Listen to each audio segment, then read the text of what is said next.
आज के इस वीडियो में आज मैं आप लोगों को पढ़ाने वाला हूँ अध्याय 4 के प्रश्नावली 4.2 के प्रश्नों को। तो चलो शुरू करते हैं। तो अध्याय 4 के प्रश्नावली 4.2 का पहला प्रश्न क्या है? बहुपद 5x cube minus 2x square plus 3x minus 2 का मान ज्ञात कीजिए। यहाँ पे हमें मान ज्ञात करना है और यहाँ पे देखो x बराबर क्या दिया है? 0 दिया है एक बार, x बराबर 1 दिया है और x बराबर माइनस 2 दिया है। तो हमें क्या करना है? बारी बारी से इनके मानों को रखना है। ठीक है, जो जो मान दिया है। तो पहले जो बहुपद दिया है उसको हम लिख लेते हैं। तो बहुपद क्या दिया है भाई? तो यहाँ पे बहुपद दिया हुआ है इस प्रश्न में 5x cube minus 2x square plus 3x minus 2 इतना दिया हुआ है। हमें क्या करना है? तो हमारे पास जो तीन मान है यहाँ पे मैं उनको भी लिख लेता हूँ। x बराबर 0, दूसरा है x बराबर 1 और तीसरा है x बराबर माइनस 2।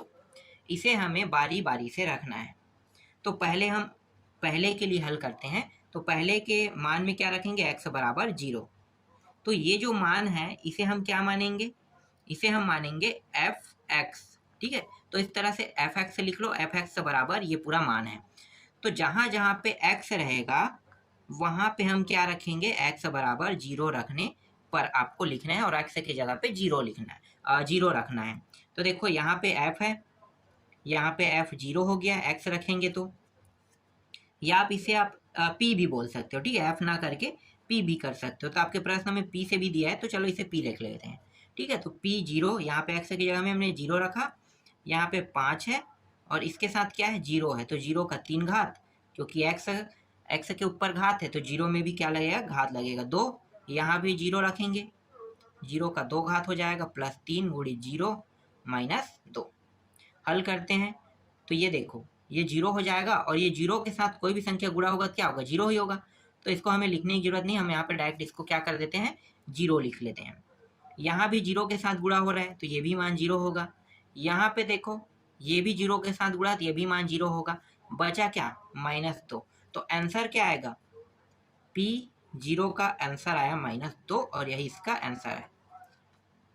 दूसरा देखो, अब हम रखने वाले हैं x बराबर 1 रखने वाले हैं। तो x बराबर 1 रखने पर ध्यान देना, x बराबर 1 रखेंगे तो px, यानी एक सेकंड ऐसे करते हैं, p1 डायरेक्ट लिख लो। ठीक है, अब हमें यहाँ पे क्या क्या रखना है? 1 रखना है ना सभी जगह में, क्योंकि दूसरा क्या है? x बराबर 1, तो दूसरा में हम x बराबर 1 रखेंगे। तो हम यहाँ से दूसरा प्रश्न शुरू करते हैं। तो यहाँ पे 5 गुणित 1 का 3 घात माइनस 2 गुणित 1 का 2 घात प्लस 3 गुणित 1 माइनस 2। तो जहां जहां पे x था वहां वहां पे हमने क्या रखा? 1 रखा। ये हो जाएगा, देखो 1 का 3 घात है तो 1 का कितनों भी घात रहे मान तो एक ही प्राप्त होगा ना, ये आपको पता है, पता होगा। ठीक है, 1 का घात कितनों रहे? 4 घात, 5 घात, 6 घात, मान हमेशा 1 का 1 ही प्राप्त होगा। तो ये 1 प्राप्त हुआ। अब 1 गुणित 5 करोगे कितना होगा? 5 होगा। तो यहाँ पे 5 ही रहेगा। यहाँ भी वैसे ही रहेगा, 1 का घात 2 है मतलब 1 ही प्राप्त होगा। 1 गुणित 2 करोगे तो 2 प्राप्त होगा, प्लस 3 गुणित 1 3 प्राप्त होगा, 3 एकम 3, फिर माइनस ये रहा 2। ये प्लस प्लस है, पहले जोड़ दो और माइनस माइनस वाले को इनको एक साथ जोड़ेंगे। तो यहाँ पे 5 और 3 कितना हो गया? 8। 2 और 2 माइनस में है तो ये 4 हो जाएगा। तो यहाँ पे P1 का मान कितना आ गया? घटा दो तो ये हो जाएगा 4, यहाँ पे आंसर आ जाएगा। देखो इसका भी आंसर निकल गया। तीसरा को हल करते हैं। तीसरा प्रश्न में हमें रखना है x बराबर -2 रखने पर लिखना है, रखने पर।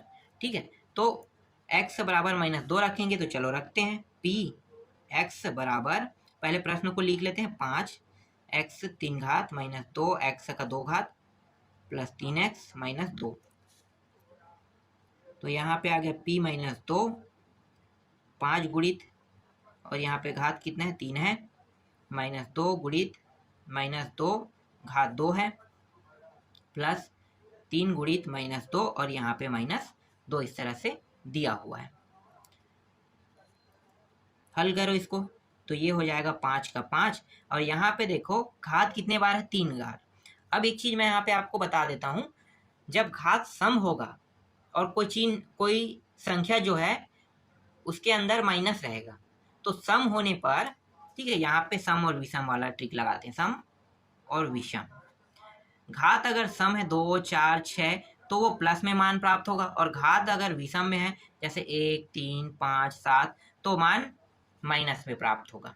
तो देखो यहाँ पे घात किस में है, सम है कि विषम, विषम है ना, यहाँ पे घात 3 है मतलब क्या है, विषम है। तो विषम है तो ये जो 2 है इसका गुणा होगा तो मान किस में आएगा, माइनस में ही आएगा। ठीक है, तो इसको माइनस में लेंगे और 2 का 3 बार गुणा, मतलब 2 गुणित 2 गुणित 2, 2 दूनी 4, 4 दूनी 8, तो यहाँ पे 8 प्राप्त हो जाएगा इस तरह से। और किस में लेना है, माइनस में।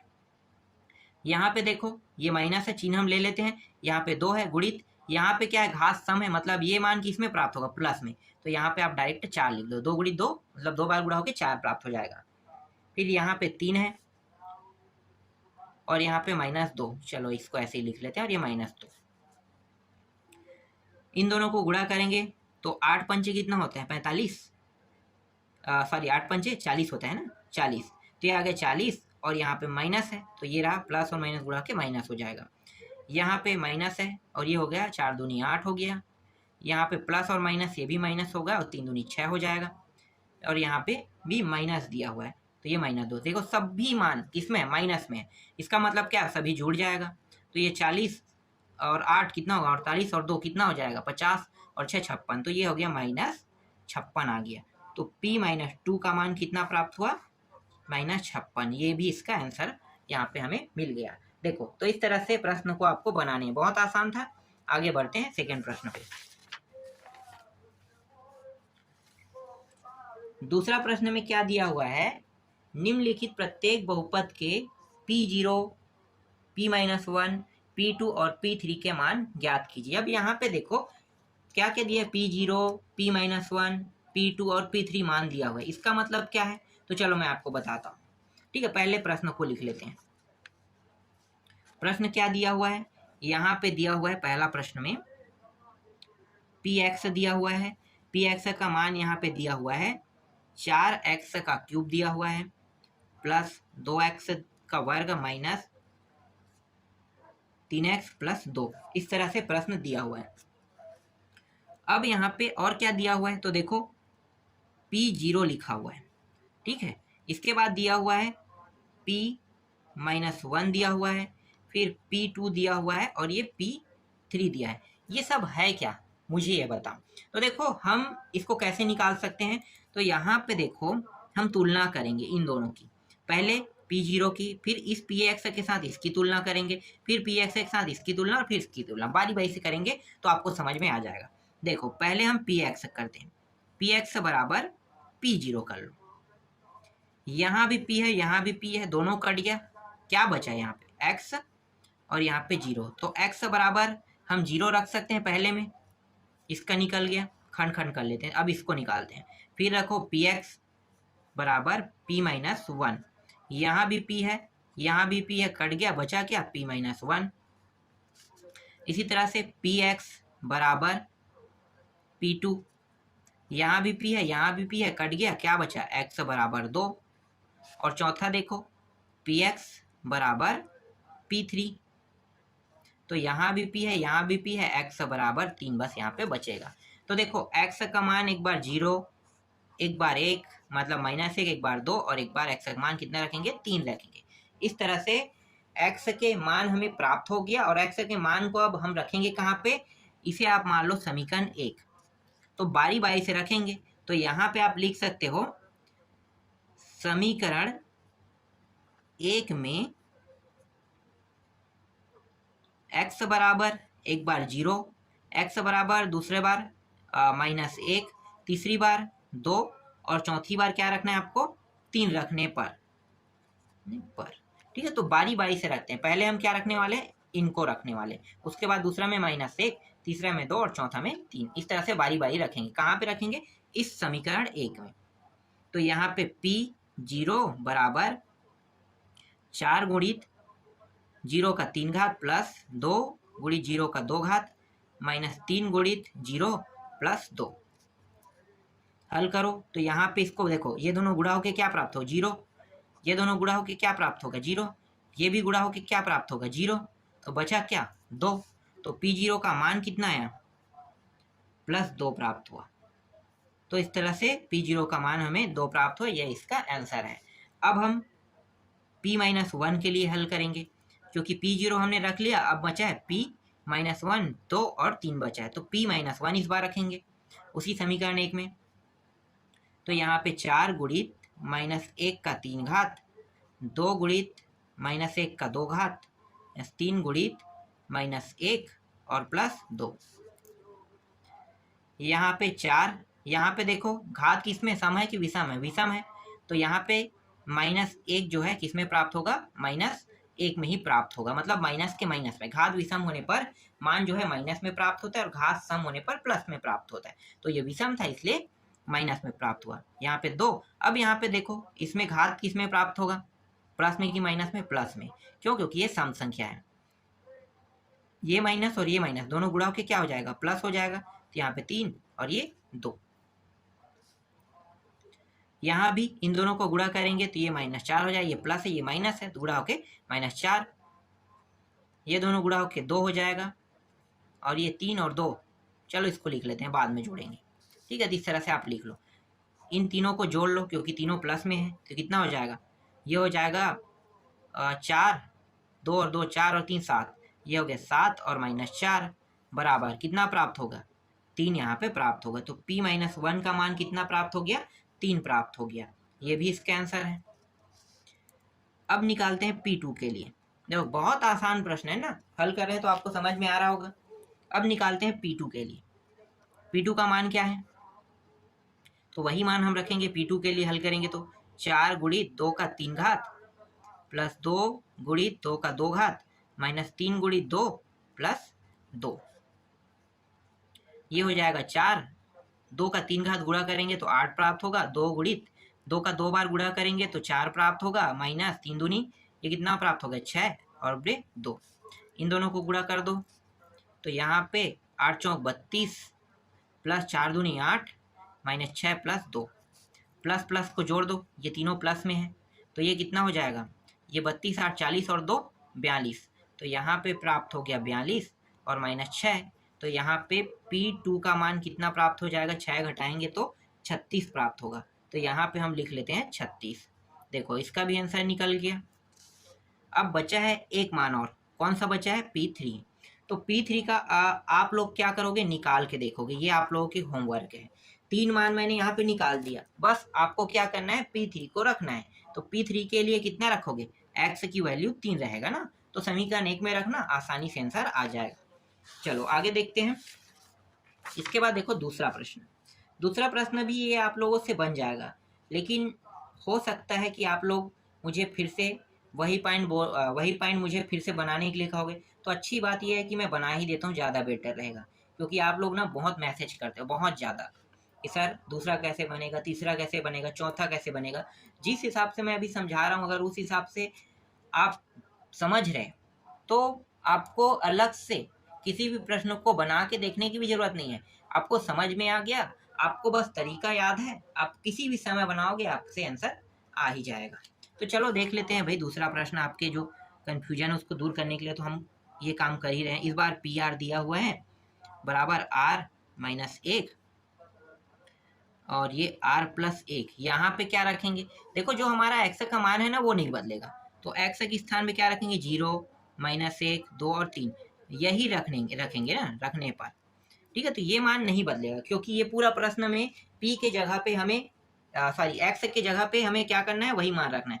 तो इस बार देखो एक चीज और है, यहाँ पे मैंने x लिखा था, ठीक है, x लिखा था, तो यहाँ पे तो x नहीं है कहीं पे भी, तो ये क्या बन जाएगा, R बन जाएगा। देखो आपको कंफ्यूजन ऐसे ही करेगा ना क्वेश्चन जो है, P नहीं है तो ये सब क्या बन जाएगा, R बन जाएगा। R की जगह पे अब इसे रखेंगे इन सारे मानों को। तो चलो रखते हैं, टाइम वेस्ट नहीं करते हैं। यहाँ पे हो गया P0, जहाँ पे R रहेगा वहाँ पे 0 रखना है, 0 - 1 और यहाँ पे 0 + 1। यहाँ पे आ गया, यहाँ पे -1 आएगा और यहाँ पे गुणित 1 आ जाएगा, दोनों कोष्टक के अंदर है मतलब यहाँ पे गुणा था, तो ये दोनों गुणा होके -1 प्राप्त हो जाएगा। तो P0 का मान कितना प्राप्त हुआ, देखो P0 का मान प्राप्त हुआ -1। अब निकालते हैं यहाँ पे P -1 के लिए हल करते हैं। तो P -1 के लिए हल करो तो यहाँ जहाँ पे R रहेगा वहाँ पे -1 रखना है, तो ये रहा -1, ये भी -1, फिर गुणा ये -1 प्लस -1, इस तरह से ये माइनस माइनस क्या हो जाएगा, -2 हो जाएगा, गुणा ये माइनस और प्लस कट के क्या हो जाएगा, 0 हो जाएगा। तो यहाँ पे आपको क्या रखना है, 0 रखना है। और यहाँ पे P -1 का मान कितना प्राप्त हुआ, ये दोनों गुणा होकर 0 प्राप्त हुआ, तो ये इसका आंसर निकल गया। इसके बाद फिर से रखते हैं, P2 रख के देखते हैं क्या होगा। तो 2 - 1 हो जाएगा, 2 + 1 हो जाएगा, हल करेंगे तो 1 गुणित 2 और 1 3, तो यहाँ पे आ जाएगा P2 बराबर 2 और 1 3, तो मतलब 3 प्राप्त होगा। तो ये इसका भी आंसर है। चलो लास्ट बचा है, क्या बचा है, P3, 3 - 1 3 + 1, यहाँ पे बचेगा 2, घटाएंगे तो गुणित 3 और 1 4, तो ये आ गया P3 बराबर 4 दूनी कितना हो जाएगा 8, तो यहाँ पे प्राप्त हो गया 8। तो देखो चारों निकल गए बहुत ही आसानी से। इस तरह से बस आपको हल करना है, कोई भी प्रश्न टफ नहीं होता है, बहुत ही आसान होता है, आपको बस समझना है कि उसे हल कैसे करना है। ठीक है, चलो आगे देखते हैं तीसरा प्रश्न। तीसरा प्रश्न आप लोगों के लिए हो सकता है टफ होगा, तो यहाँ पे हम क्या करेंगे, इसे आसान कर लेते हैं भाई, बहुत ही आसान प्रश्न है। यहाँ पे हम PT लिख लेते हैं। PT का मान क्या दिया हुआ है, इस बार देखो x की जगह में t है, तो आपको यहाँ पे कंफ्यूज नहीं होना है। क्या करेंगे हम, अब ये जो मान है x की जगह में जो 0 -1 2 3 क्या बन जाएगा, t का मान बन जाएगा। चलो आगे मैं बताऊंगा, पहले प्रश्न को लिख लेते हैं, -1/3 t और +1 3, इस तरह से। चलो अब क्या करेंगे, t बराबर इस बार 0 रखेंगे, -1 2 और 3 रखने पर ये चीज आप ध्यान दो, क्या है यहाँ पे बीच में t है, इससे पहले वाले प्रश्न में x था तो हमने x रखा था, अब यहाँ पे t दिया है तो t रखेंगे। और इससे एक और पहले वाला प्रश्न मतलब जो दूसरा प्रश्न है उसमें r दिया हुआ था, तो r बराबर हमने इन्हीं सभी मानों को रखा है ना। तो ये चीज आपको ध्यान देना है, जो चीज हम बता रहे हैं वो बहुत इंपॉर्टेंट जानकारी आपको बता रहे हैं। तो t बराबर इस बार क्या रखेंगे, 0 -1 2 और 3 रखेंगे, रख दो।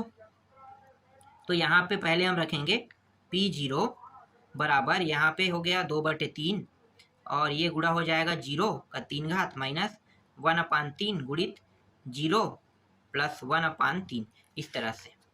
यहाँ पे ये 0 के साथ गुणा होगा, 0 मान प्राप्त होगा, ये भी 0 के साथ गुणा होगा, 0 मान प्राप्त होगा, 1/3 यहाँ पे बचेगा। तो यहाँ पे P0 का मान कितना आ गया, 1/3 प्राप्त हो गया। देखो कितना आसान था आंसर निकालना। तो इस तरह से 1/3 एक निकल गया। अब हम रखने वाले हैं P -1 रखने वाले हैं, तो P -1 रखेंगे 2/3 और यहाँ पे 1 का घात ये रहा 3 -1/3, यहाँ पे -1 का घात कितना है, सॉरी 1 ही था ना, कुछ नहीं था, मतलब 1 लिखना है, ये माइनस है और ये हो जाएगा 1/3। बस इसको हल करना है अब भाई। तो ये हो जाएगा 2/3 और इसमें देखो ये क्या है, 1 है, मैं डायरेक्ट यहाँ पे गुणा कर देता हूँ इन सभी को। क्या बनने वाला है आपको पता है कि 2/3 का 2/3 ही प्राप्त होगा, क्योंकि 1 का घात कितनों भी हो 1 ही मान प्राप्त होगा, और 1 के साथ जिसका भी गुणा करोगे क्या होगा, वही के वही संख्या प्राप्त होगा, मतलब 2/3 का 3 प्राप्त होगा। अब घात यहाँ पे देखो क्या सम है, विषम है, विषम है, मतलब यहाँ पे माइनस निकले, ये -2/3 आ जाएगा। यहाँ पे देखो घात इसका 1 ही है, मतलब ये क्या है, माइनस में रहेगा, और माइनस क्या हो जाएगा, प्लस, तो ये हो गया प्लस और ये हो जाएगा 1/3 हो जाएगा। फिर यहाँ भी 1/3 है।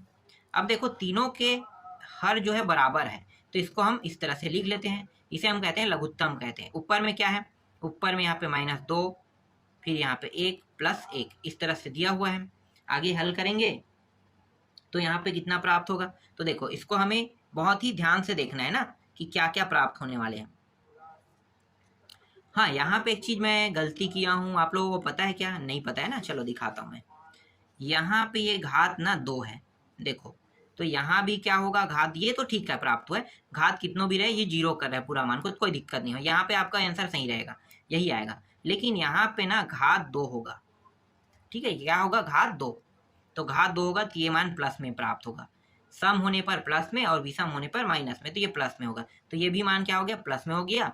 सभी को जोड़ोगे तो कितना होगा, 4/3, तो यहाँ पे p-1 का मान कितना प्राप्त हो गया, 4/3 प्राप्त हो गया। ठीक है, तो इस तरह से देखो कई जगह मैं गलती कर देता हूँ, तो वो गलती आप लोगों को ध्यान से देखना चाहिए कि गलती कहाँ पे। फिलहाल प्रश्न में ही गलती किया था मैंने, तो वहां पे इतना बड़ा गलती नहीं हुआ था, सॉल्यूशन कहीं पे गलत नहीं था।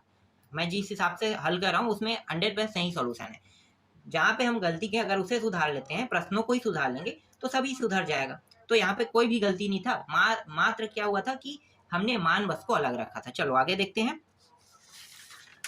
अब इसके बाद देखो हम किसके लिए हल करेंगे, P2 के लिए हल करेंगे। P2 के लिए हल कर रहे हैं, तो P2 के लिए हल करेंगे तो वही मान फिर से रखेंगे, 2/3। इस बार 2 का कितने घात है, 2 ही घात है ना, तो ये ध्यान देना हमें, 1/3 गुणित 2 और प्लस 1/3। हल करो तो ये हो जाएगा 2 दूनी 4, मैं डायरेक्ट गुणा कर रहा हूँ। 2 का 2 घात मतलब 4 हो गया, और 4 दूनी कितना हो गया, 8, तो 8/3 हो गया। ये हो गया 2 एकम 2 और /3 प्लस 1/3। यहाँ पे लघुत्तम कितना आएगा भाई, 1 2 3, एक बार लिखते हैं इसके, 8 है, यहाँ पे -2 है, प्लस 1 है। सभी को हल करेंगे तो कितना प्राप्त हो, 8 और 1 9, ये हो गया 9 - 2/3, तो ये आ जाएगा 7/3।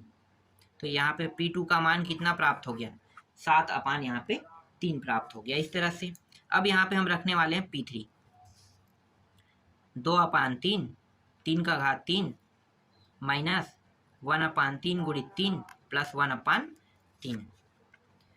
ये हो जाएगा, देखो ये 3 को 3 बार गुणा करेंगे, ये समझ रहे हो ना, आप समझ रहे हो ना, 3 गुणित 3 गुणित 3, या ऐसे ही करते हैं, 3 तिया 9 और 9 तिया 27, तो ये हो गया 27।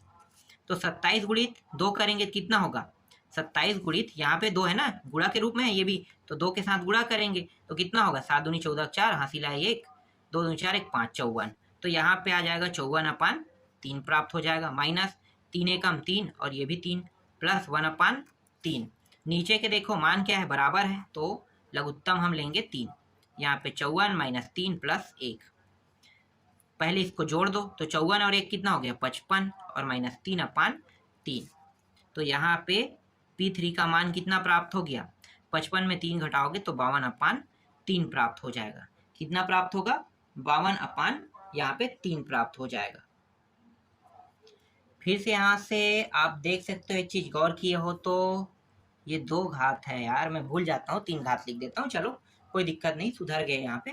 ठीक है, लास्ट में लेकिन मुझे पता चला कि इसके घात जो है वो 2 है, जब मैं इसको 3 बार हल कर रहा हूँ तो भी मुझे याद नहीं आया। ठीक है, 3 3 9, 9 दूनी 18, तो ये सिर्फ 18 होगा, ये भी 18 होगा, सुधार लेते हैं, 18 होगा। घटाएंगे तो ये 18 और 1 कितना हो गया, 19, 19 में 3 घटाओगे तो कितना आ जाएगा, 19 में एक सेकंड, कितना, 9 दूनी 18, ठीक है 18 तो सही है, तो 18 हो गया, और 18 में आपको घटाना है 3। ठीक है, तो 18 और 1 19, इसको भी सुधार लेते हैं, ये हो गया 19 और -3/3, तो ये सुधार के प्राप्त हो जाएगा 16/3। तो यहाँ पे ओरिजिनल आंसर क्या आ गया, 16/3 आ गया। ठीक है, इस तरह से। तो आप लोग एक चीज़ ध्यान देना, आप लोग मानों को सही से रखना। जैसे कि यहाँ पे मैं जल्दी के कारण थोड़ा सा गलती कर देता हूँ, फिलहाल हम कहीं ना कहीं पे तो सुधार लेते हैं, ये कोई बड़ी बात नहीं है, पर जब आप क्वेश्चन हॉल, मतलब जब आप पेपर हॉल में रहते हो, ठीक है, जहाँ पे आप पेपर दिलाते हो, तो पेपर हॉल में रहोगे तो वहाँ पे ऐसी गड़बड़ी आपको नहीं करना है। एक तो गलती करके सुधारोगे तो समय जाएगा, अगर काट फिट करते हो तो नंबर काटेगा, मतलब कई प्रकार से आपको तकलीफ हो सकता है। ठीक है, तो ये चीज़ आपको ध्यान देना है। चलो आगे बढ़ते हैं। मैं गलती कर रहा हूँ तो कोई दिक्कत नहीं है, क्योंकि मुझे तो पेपर नहीं दिलाना है, पेपर तो आप ही लोगों को दिलाना है, आप ही लोगों को टॉप करना है, आप ही लोगों को पास होना है, जो भी करना है आप ही लोगों को करना है। इसलिए मेरी गलती जो है, बस आपको ये देखना है कि मैंने गलती क्या किया है, ये आपको ध्यान देना है बस। उसके बाद आप मुझे कमेंट करके बताना है कि यहाँ पे सर आपने गलती किया है, यहाँ पे ये होगा, ठीक है, जैसे आप बताएं हम सुधार लेते हैं। तो ये सुधारने का एक तरीका है, ये ऐसा नहीं है कि हमसे गलती नहीं होगा, गलती होता है। जब हम बहुत फास्ट हल करते हैं ना तो अधिकतर गलती होता है, मैं कई प्रश्नों में ऐसा देखा हूँ कि गलती हुआ है मेरे से। पिछले साल में जब मैं 10th क्लास को पढ़ा रहा था तो बहुत गलती हुआ था, बहुत ज़्यादा। तो वो 3 अध्याय को मैंने इस बार नए सिरे से पढ़ाया हूँ, और इस बार बहुत बारीकी से बताया हूँ, क्योंकि पिछले बार मुझे लगा था कि वो सारे बच्चे 9th से 10th में आए तो वो सब चीज़ सीख गए होंगे।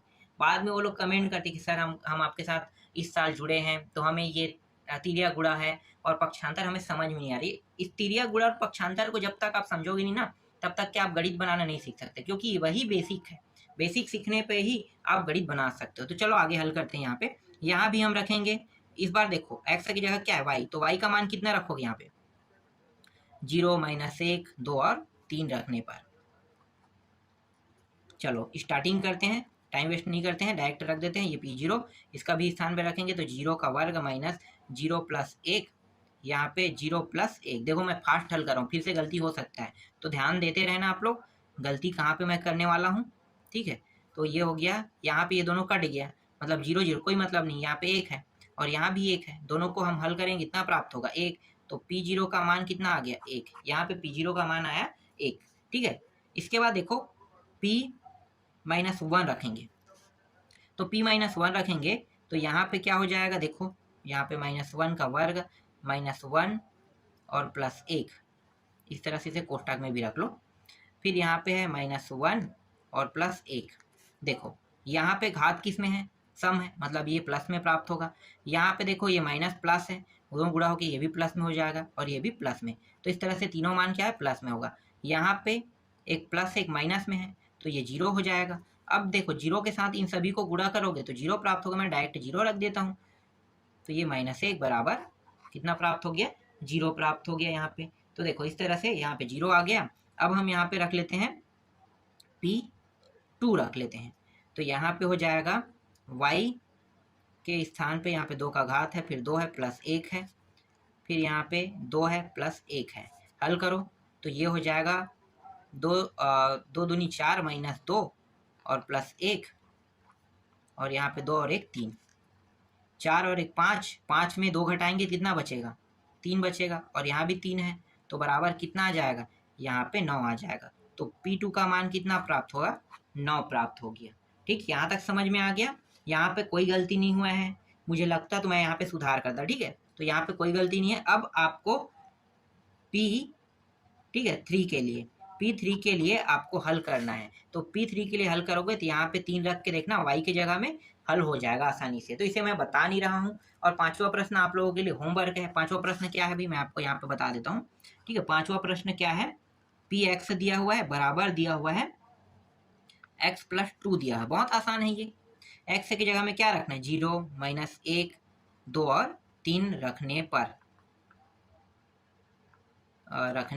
पर तो ये रख के आप हल करोगे आसानी से, आप इसे बना पाओगे। जैसे मैंने हल किया अगर वैसे हल करते हो तो बिल्कुल हल होगा। आपको इसमें घबराना नहीं है, बस हल करते जाना है और हल हो जाएगा। इसके बाद जो बचा हुआ प्रश्न है उसको मैं आपको नेक्स्ट पार्ट में बताऊंगा।